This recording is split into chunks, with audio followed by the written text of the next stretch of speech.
Welcome to today's video. Today we're going to be talking about how to stop people-pleasing and build your confidence. Let's dive in.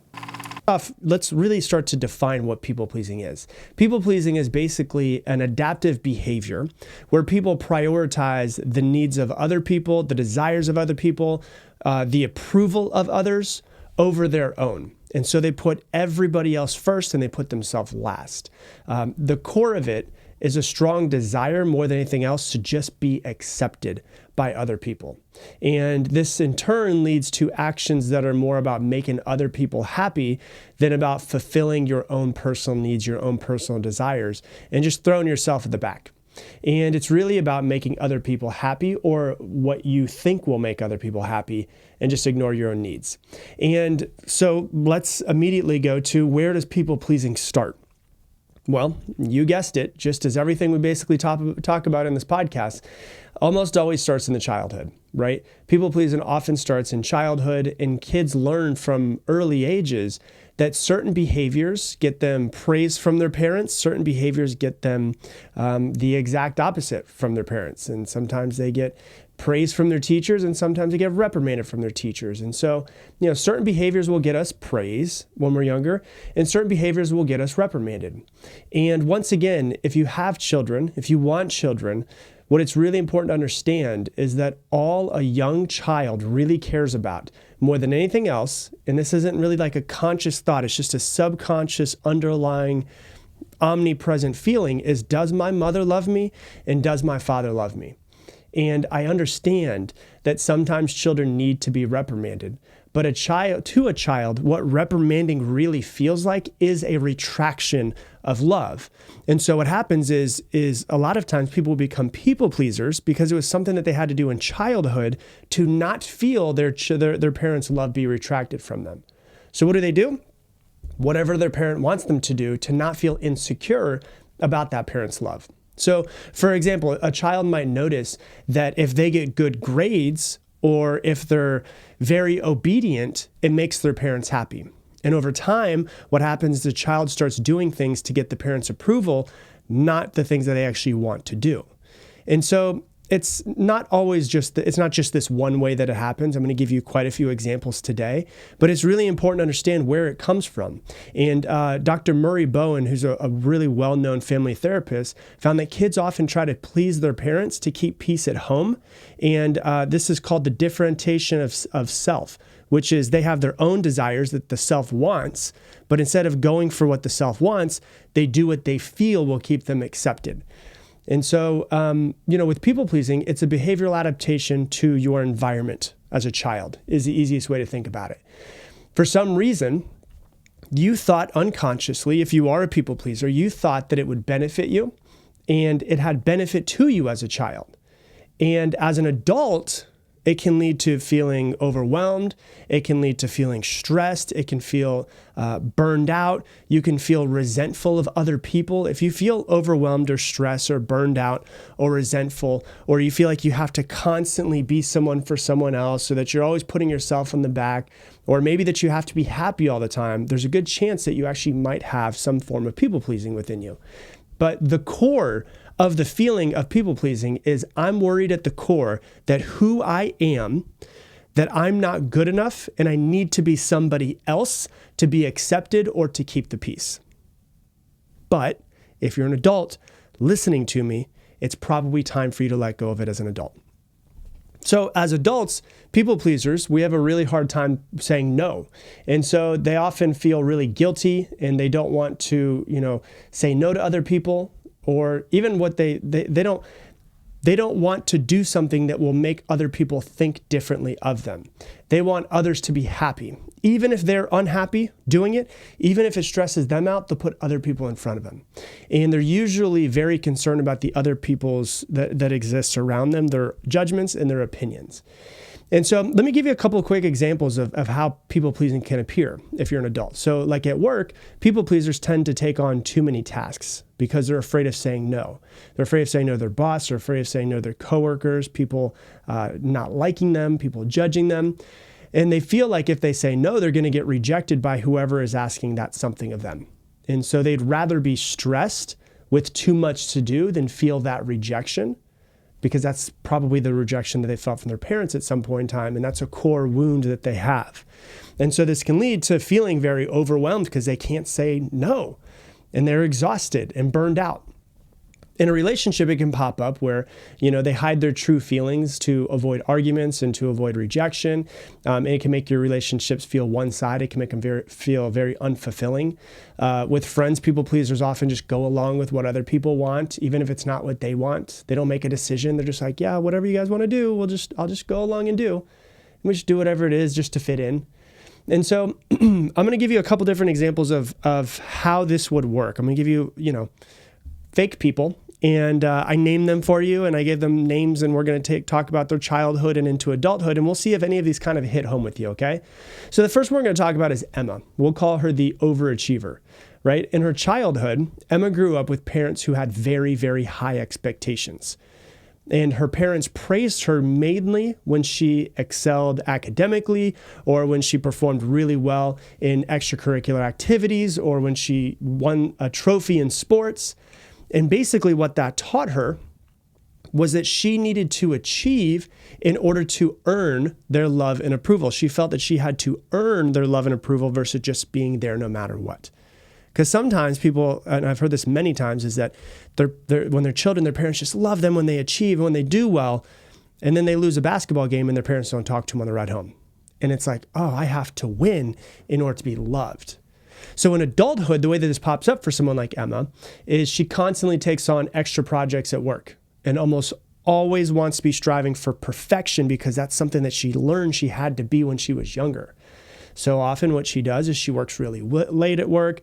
She finds it hard to say no to new tasks. She fears that she's going to disappoint her boss and her colleagues. And she's just really worried that she's not going to be able to keep up her high performance. And so she's stressed out all the time. So that could be an example of a people pleaser in childhood and how it can manifest as an adult. I'll give you another example, right? Very, very common is this fake person I just made up named William, right? William is we're going to call him the peacekeeper. In childhood, William's home was often a little bit chaotic. It was tense. There was arguments between both parents. They were both hot-headed. They yelled. They had a lot of anger within them. And so with growing up as a child with that inside of the house, it felt very dangerous. And so to avoid adding to the stress, William became very compliant, and he was always just trying to keep the peace. He was trying to make sure his mom was happy. He was trying to make sure his dad was happy and doing exactly what was expected and not voicing his own needs, but just making sure, is my mom good? Is my dad good? Do I need to be funny? Do I need to keep them away from each other? And so what he's doing is he's becoming a chameleon for both of them, losing his true self because ultimately he didn't want the blow-ups to happen anymore. And so that's what happens in a childhood. He then grows up, he becomes an adult, and in his relationships, William wants to avoid conflict at all costs because ultimately your partner becomes a proxy for your parents. And so he agrees with everything his partner wants to do, doesn't really give his own opinion, goes along with his partner's plans, and just doesn't always say what he wants to do, and just to kind of keep the harmony, same way that he kept the harmony with his parents. But what it leads to is it's led to him feeling unsatisfied in his relationship and resenting his partner, which is something that's very common with people who are people pleasers because they never really speak up. They resent their partner because they feel like their partner is actually one that's holding them down and they have to be everything for that partner. And so that one's the example of William, who would be the peacekeeper. Hey, real quick, I want to introduce you to something called Mindset Mentor Plus. If you love this podcast, you will absolutely love what I'm about to talk about. I designed Mindset Mentor Plus to help you actively integrate every one of these episodes into your life. And here's how it works. With every episode of this podcast that comes out, Mindset Mentor Plus subscribers get more. You're going to get multiple page, detailed, printable worksheets, effectively a mini masterclass that's way more in depth than just this podcast. They also come with journaling questions, challenges, assignments, and so much more, so that you're not just listening to these podcasts passively, but you're actively integrating them into your life. That way you improve much faster. I also do monthly Q&A sessions in there and much, much more. If you want to learn more about it, go to mindsetmentor.com or click the link that's down in the description. Let's give you another example. The next person is Sophia. She's the helper, okay? In childhood, Sophia she was often praised for being helpful around the house, especially when her parents were so busy and so stressed. And so she learned that she had to be helpful and she had to clean and she had to help with her younger brother and younger sister. And for this, she was praised for being a quote unquote good girl. And she always wanted to be a good girl because that's what made her feel like she got her parents' love. And so she learned that being helpful was a way to gain their approval and feel valued and feel loved from her parents. How that manifests as an adult is, as an adult, Sophia often puts others' needs above her own. So she volunteers for tasks at work. She takes care of her friends' problems. She volunteers to do everything for her friends, but that's really great, but the problem is because of the fact that she's so busy doing everything for everyone else, she rarely takes any time for herself. And so this constant helping of other people makes her feel drained and also underappreciated and most of the times burned out because she's always doing something for someone else, nothing for herself. And let me just give you the last example. And this might not be you, but I guarantee you probably know a couple people who line up with one of these four examples, right? The last one is Ava. She is the silent contributor. In her childhood, Ava's parents were emotionally distant and they were very critical of her. So to avoid this criticism, because criticism, same as reprimanding, makes it feel like a retraction of love, she just learned to stay quiet. She was told as a child that children are meant to be seen and not heard, which is something that I hear very, very often from people. They learn from their parents. They've been told, hey, children are meant to be seen, not heard. So what did she learn? She learned to shut up. And she believed that her opinions and her needs were less important than other people. And so as an adult at work, Ava rarely speaks up. She never gives her ideas. Even when she knows that she has really valuable ideas, she doesn't share them. And she fears that her input's going to be criticized, that it's going to be dismissed. So she just stays silent, which makes her really just feel like her self-esteem is just dipping every single time. And so that's a few different ways that people-pleasing can kind of start in childhood and manifest as an adult. And so when we're looking at people-pleasing and we're like, okay, now that we've gone through this and we started to see, yeah, maybe I am a people-pleaser in this way. The first step of overcoming people-pleasing, just like anything else, is just becoming aware that you are a people pleaser in some way. And what that means, if I think of being a people pleaser, it means that I am basically becoming a chameleon so that everybody else feels good and I'm keeping the peace. So I'm this way around my mother and I'm this for my mother because I want to keep her at peace. And I'm this way at work and I'm this way around my brother. And we become a chameleon and we really just lose who we are. And so really what it's about is, first off, noticing that you are people pleaser in some sort of way, if you are, and then starting to realize, who am I actually and who do I want to be?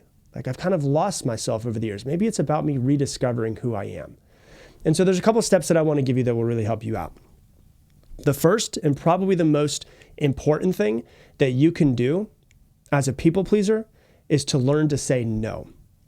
This is the number one tip that I give people that come up to me when I'm giving speeches or when I'm out or, Instagram messages. They're like, I'm a people pleaser. What do I need to get better at? And what's the best tip you can give me? Say no more often. Learn to say no, because you've been saying yes for so long to other people's needs, other people's desires, other people's wants of you, that you need to start saying no to other people so that you can say yes to yourself. So that's the first thing that I would say. The second thing is you need to get better at setting boundaries, okay? You need to get better at setting boundaries. And so there's a 3-step process that I always give to set boundaries. It's very simple, but it is very challenging to make sure that you actually uphold these boundaries. So the first thing that you need to do in setting boundaries is to get clear on what your boundaries are. It's really hard to set boundaries if you don't know what your boundaries are. So it's like where am I a people pleaser? I'm a people pleaser at work. Okay, I need to set new boundaries at work. What are my boundaries at work? Okay, well, when my boss says I need you to do this, I will say, hey, okay, no problem. I can definitely do this, but here's what I have on my to-do list for the week. I don't know if I'm able to get everything done. So would you rather me get everything on my to-do list done, or would you rather me put this thing ahead of everything and take something off my to-do list? And if you share it with your boss like that, your boss can be like, oh yeah, well, take that one thing off your to-do list because this is a higher priority. Okay, cool. And that way you're not taking on too much, but you're able to cancel something off or delegate that to somebody else. And then you're able to take on that new task that might be more important. So you're not just taking everything on all the time. You need to get clear on what your boundaries are. Okay, so this is my boundaries at work. Okay, Now, my boundaries with my mom. I know I'm a people pleaser with my mom. What are my new boundaries going to be with my mom? And you get very clear on what those are. So you find all of the different places in your life. I really just need to set boundaries in my relationship with my partner. Okay.